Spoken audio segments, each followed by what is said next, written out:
Halo semua, di sini saya akan memaparkan hasil kerja saya tentang mata kuliah Filosofi Pendidikan pada topik 5 tentang pendidikan yang memerdekakan dari perspektif lain.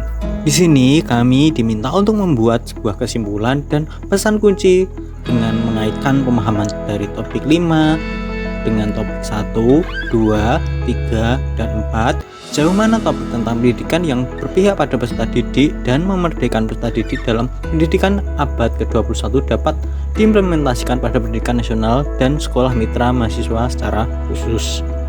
Kita masuk ke pembahasan yang pertama, yaitu mengaitkan pemahaman topik 5 dengan topik 1. Nah, menurut Ki Hajar Dewantara, manusia merdeka adalah yang hidupnya bersandar pada kekuatan sendiri, baik lahir maupun batin, tidak tergantung pada orang lain.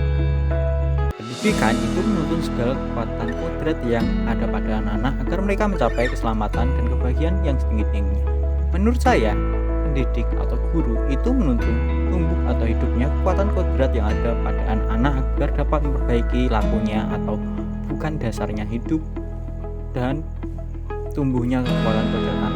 Hal ini tentu berkaitan dengan topik 5 bahwasanya pendidikan haruslah memerdekakan peserta didik dan bersandar pada kekuatan sendiri baik lahir maupun batin dan tidak tergantung dengan orang lain.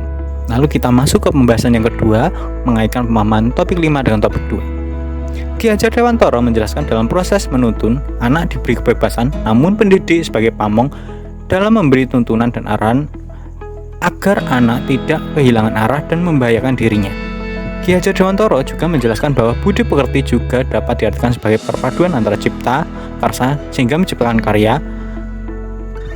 Keluarga menjadi tempat utama yang paling baik untuk melatih pendidikan sosial dan karakter baik bagi seorang anak. Hal ini tentu berkaitan dengan topik 5 bahwasanya pendidikan yang memerdekakan para peserta didik dalam mencapai tumbuh kembang yang diharapkan. Guru hanya menjadi fasilitator bagi para peserta didiknya.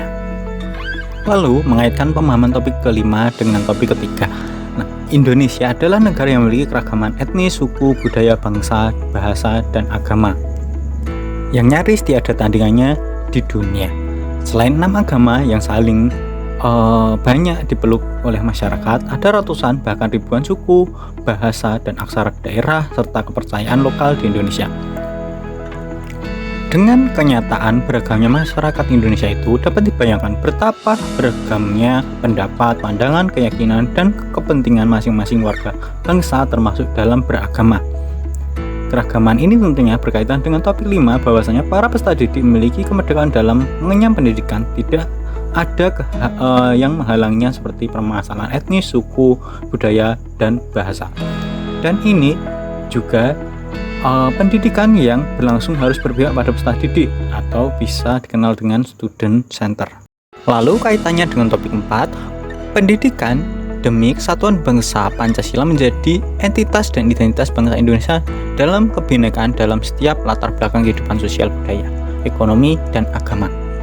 Profil pelajar Pancasila yaitu beriman, bertakwa pada Tuhan Yang Maha Esa, dan berakhlak mulia, berkebinekaan global, gotong royong, kreatif, bernalar kritis, dan mandiri. Menjadi profil lulusan pelajar dalam pendidikan Indonesia, salah satu karakter bangsa Indonesia adalah kebinekaan dalam suku, ras, agama, budaya.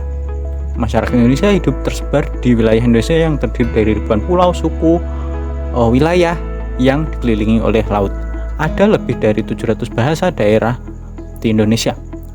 Kesadaran multikultural religius menjadi titik pijak dari bagian dari proses perkembangan hidup bersama di Indonesia, yang artinya nilai-nilai kemanusiaan Indonesia bertumbuh di dalam hati warga Indonesia yang hidup dalam Kebhinneka Tunggal Ikaan yang kaya dengan nilai-nilai religius.